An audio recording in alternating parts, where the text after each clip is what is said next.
Shalom, apa kabarmu hari ini? Dahsyat, luar biasa. Yes, yes, yes. Puji Tuhan, saya diberkati, Anda diberkati, kita semua diberkati. Amin. Adik-adik, berjumpa lagi dengan Encik Jain kembali di cerita firman Tuhan. Kali ini diambil dari Bina Anak yang ada di pelajaran yang ke-40. Oleh karena itu, Encik mau sapa adik-adik semua, semoga semuanya dalam keadaan yang diberkati Tuhan, semuanya dalam keadaan yang riang gembira, dalam bahagia, dan semuanya sedang bersyukur bersama dengan mama, papa, kakak, adik di rumah. Oke, di saat ini Encik akan mengajak adik-adik untuk bersama-sama akan membaca firman Tuhan dan kita akan mempelajari bagian firman Tuhan di saat ini.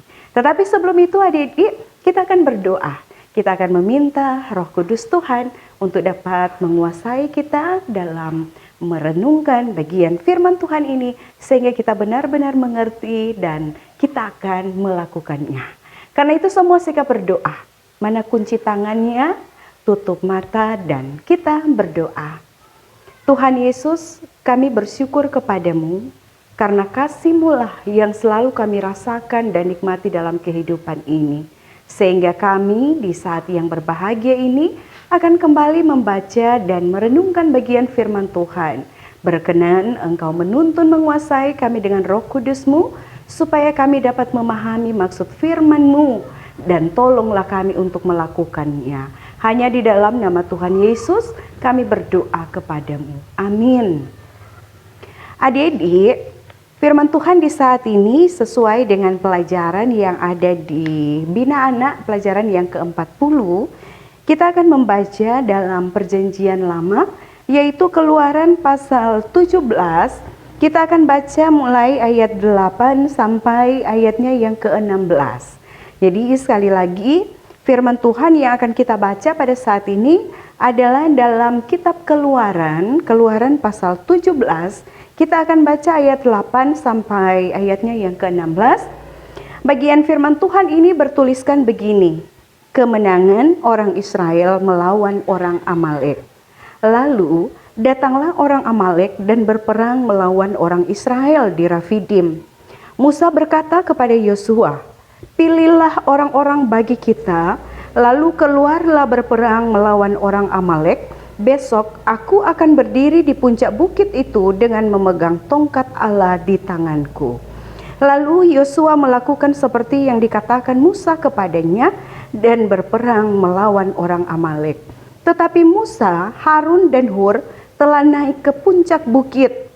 Dan terjadilah apabila Musa mengangkat tangannya, lebih kuatlah Israel. Tetapi apabila ia menurunkan tangannya, lebih kuatlah Amalek. Maka penatlah tangan Musa, sebab itu mereka mengambil sebuah batu, diletakkanlah di bawahnya, supaya ia duduk di atasnya. Harun dan Hur menopang kedua belah tangannya, seorang di sisi yang satu, seorang di sisi yang lain, sehingga tangannya tidak bergerak sampai matahari terbenam. Demikianlah Yosua mengalahkan Amalek dan rakyatnya dengan mata pedang. Kemudian berfirmanlah Tuhan kepada Musa, tuliskanlah semuanya ini dalam sebuah kitab sebagai tanda peringatan dan ingatkanlah ke telinga Yosua bahwa aku akan menghapuskan sama sekali ingatan kepada Amalek dari kolong langit. Lalu Musa mendirikan sebuah mezbah dan menamainya Tuhanlah panji-panjiku. Ia berkata, tangan di atas panji-panji Tuhan. Tuhan berperang melawan Amalek turun-temurun. Demikian firman Tuhan. Adik-adik, di sini siapa yang pernah ikut lomba cerdas cermat Alkitab? Nah, pasti ada yang sudah pernah mengikuti perlombaan ini. Nah, di perlombaan cerdas cermat Alkitab, ketika mendapatkan pertanyaan dari yang membacakan soal, maka tentu pertanyaan ini akan dijawab oleh peserta cerdas cermat. Dorang biasanya kan 3 orang. Nah, dorang ini akan mencari jawaban secara bersama-sama dan tentu akan ada yang menjadi juru bicara yang akan menjawab pertanyaan ini. Dan namanya perlombaan adik-adik pasti ada yang menang dan ada yang kalah. Nah, tentu saja yang menang adalah mereka yang berlomba, memang berlomba dengan tim, ada kekompakan, ada kerjasama yang baik. Nah, demikian juga dengan bagian firman Tuhan yang akan kita pelajari di saat ini. Bahwa pada waktu itu, adik-adik, umat Israel baru saja keluar dari tanah Mesir, yaitu tanah perbudakan. Nah, mereka akan menempuh perjalanan yang cukup panjang juga. Mereka akan ada di padang pasir yang sangat berbahaya. Tapi pada saat itu adik-adik, mereka kehabisan air. Sehingga apa yang terjadi pada saat mereka sudah kehabisan air, maka mulailah ini bangsa Israel mulai marah-marah lagi Pak Tuhan. Nah, dorang mulai mengeluh, dorang mulai bafeto-feto Pak Tuhan. Nah, tetapi lihatlah bahwa Tuhan ini sangat mengasihi anak-anaknya. Tuhan mengasihi ini umat Israel sehingga dia menyediakan air untuk umat Israel. Nah, suatu ketika adik-adik, datanglah ini orang-orang Amalek. Siapa ini orang-orang Amalek? Ini orang-orang Amalek ini adalah orang-orang yang biasa berperang. Dan karena dorang so biasa berperang, adik-adik, maka dorang pe perlengkapan perang memang lengkap sekali. Dorang pe orang-orang jago pegang senjata. Dorang pe orang-orang itu terlatih di medan perang. Nah, pasti di sini banyak adik-adik yang so pernah bauni film perang. Bahkan adik-adik so selalu bauni itu bahkan juga bermain itu game yang ada pertempuran. Nah, seperti itu. Tetapi kalau melihat dari segi perlawanan atau perbandingan kekuatan Amalek dengan ini orang Israel, pasti ini orang Israel mau kalah. Karena orang Israel enter pegang senjata, orangnya enggak tahu adik-adik. Nah, berbalik berlawanan dengan ini orang Amalek. Ini orang Amalek ini pintar sekali, orang tahu berperang, tahu strategi untuk berperang. Nah, bayangkan ini orang Amalek ini memang tahu persis. Dorang jaga cari itu bangsa yang lemah sehingga dorang pi bertarung. Dorang tahu kalau mereka lemah pasti ini orang Amalek akan menang.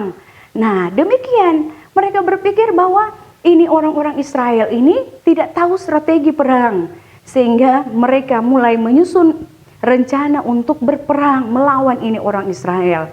Dorang pikir pasti dorang akan menang.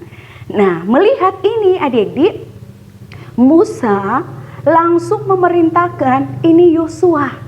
Musa bilang, Pak Yosua, silakan pilih orang-orang yang bisa berperang bersama dengan Yosua. Dan Yosua yang akan memimpin pasukan perang ini adik-adik di medan perang. Nah, kemana ini Musa? Musa bilang Pak Yosua bahwa nantinya Musa akan berdoa. Tetapi bukan berarti bahwa Musa ini cuma mau cari senang saja. Yosua dengan pasukan berperang, kok ini Musa cuma mau duduk berdoa, cuma mau senang-senang. Tidak seperti itu.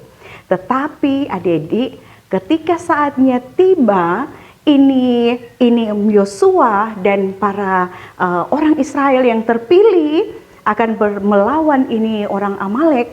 Ini Musa naik ke atas bukit. Nah, ketika dia ada di bukit adik-adik, dia bukan cuma mau bauni, itu orang Israel ada berperang. Dia bukan cuma mau lihat-lihat santai-santai saja, tetapi ada suatu usaha yang dia lakukan di sana, yaitu dia mengangkat tongkat Tuhan dan sudah dikatakan kalau dia kasih turun dia pe tangan, berarti itu umat Israel mau kalah. Tapi kalau dia angkat DP kedua tangan, maka ini orang Israel akan menang.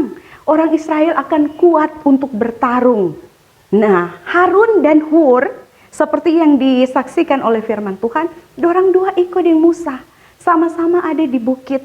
Nah, ketika Musa kasih naik DP tangan, namanya juga kan tangan manusia.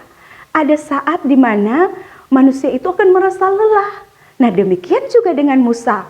Lama-kelamaan Musa semulai rasa penat, semulai rasa lelah, solome, semua ciri di tangan. Nah, apa yang dilakukan oleh Harun dan Hur?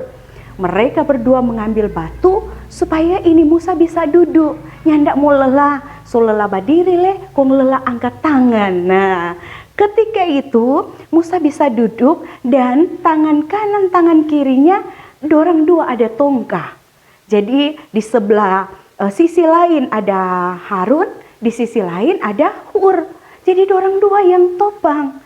Dorang dua tahan ini Musa pe tangan supaya tetap terangkat dan tidak turun.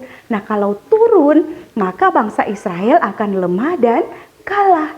Nah, adik-adik, ketika itu mereka berdoa.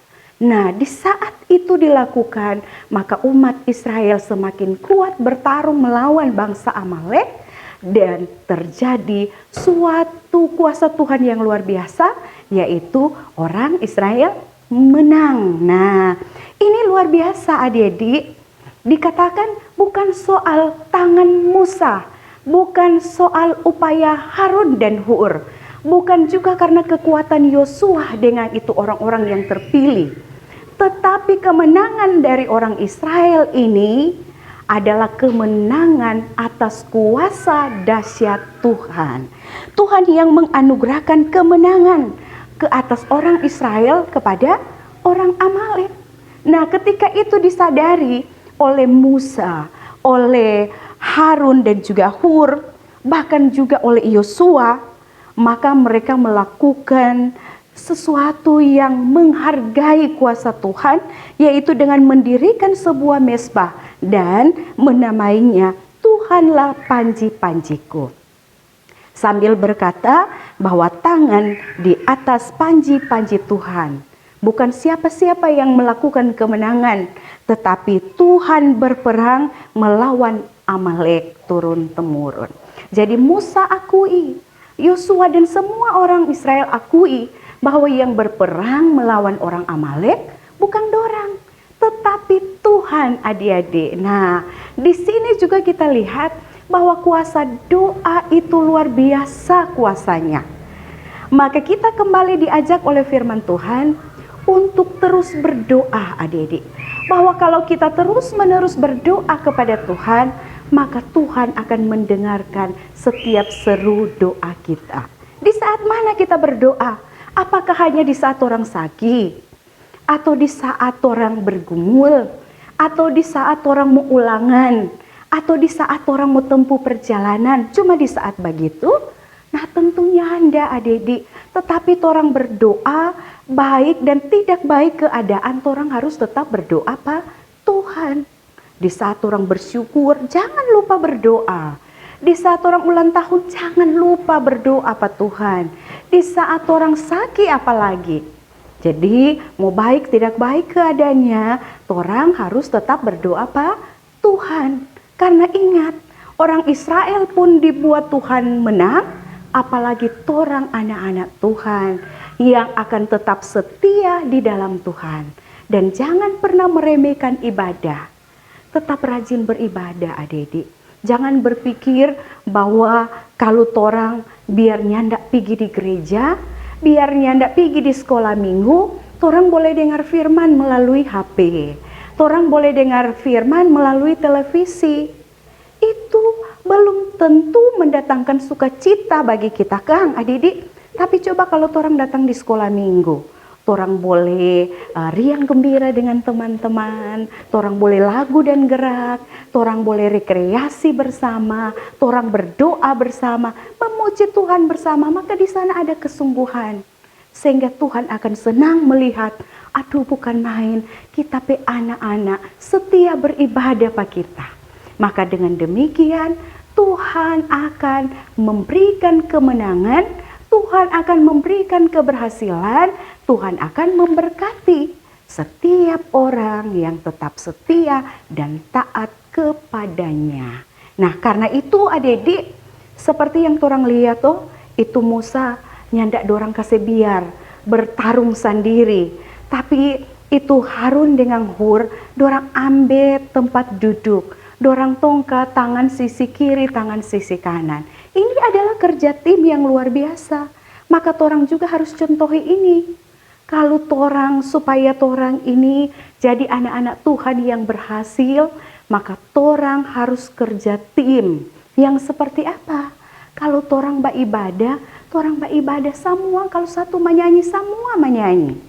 Kalau satu berdoa semua berdoa. Jangan yang lain berdoa, yang lain bermain. Atau yang lain menyanyi, yang lain cuma haga-haga.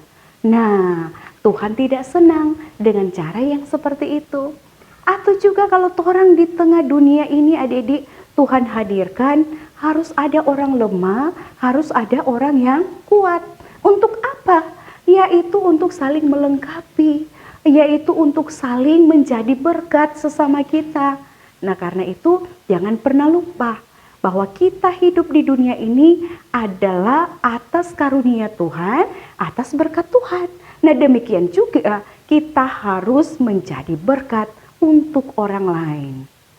Nah, jika Tuhan memberikan kemenangan kepada orang Israel, Tuhan juga bisa memberikan kemenangan kepada kita semua. Asalkan kita tetap hidup taat dan setia pada Tuhan Yesus, rajin berdoa, rajin baca firman, rajin beribadah. Selain itu apa lagi? Orang hormati ayah dan ibu, hormati guru-guru kita, baik di sekolah maupun di sekolah minggu. Jangan jaga memake dan jangan juga kita melakukan hal-hal yang tidak dikehendaki oleh Tuhan. Supaya apa yang torang cita-citakan, apa yang torang rindukan akan Tuhan nyatakan dalam kehidupan kita. Semoga demikian adik-adik, Tuhan pasti akan menolong, memampukan kita untuk melakukan bagian firman Tuhan ini. Amin. Nah adik-adik, demikian cerita firman Tuhan kita di saat ini. Enci berharap bahwa semua adik-adik dapat memahami bagian firman Tuhan ini dan akan terus memberikan motivasi untuk adik-adik semakin cinta firman Tuhan, semakin rajin baca firman dan melakukannya. Mari kita berdoa untuk mengakhiri cerita firman kita di saat ini. Mari berdoa. Terima kasih Tuhan Yesus, kami bersyukur kepadamu karena Engkau Tuhan yang boleh menuntun kami sehingga kami boleh mempelajari bagian firman-Mu ini. Maka tolong kami anak-anak-Mu, terus tuntun kami, terus bentuk kami menjadi anak-anak yang takut akan Tuhan, yang setia dan dengar-dengaran. Sehingga kami menjadi anak-anak berkat dimanapun kami pergi dan berada. Ini doa kami hanya di dalam nama Tuhan Yesus. Amin. Adik-adik, demikian perjumpaan kita di kali ini. Tuhan Yesus memberkati kita semua dan sampai jumpa lagi. Shalom.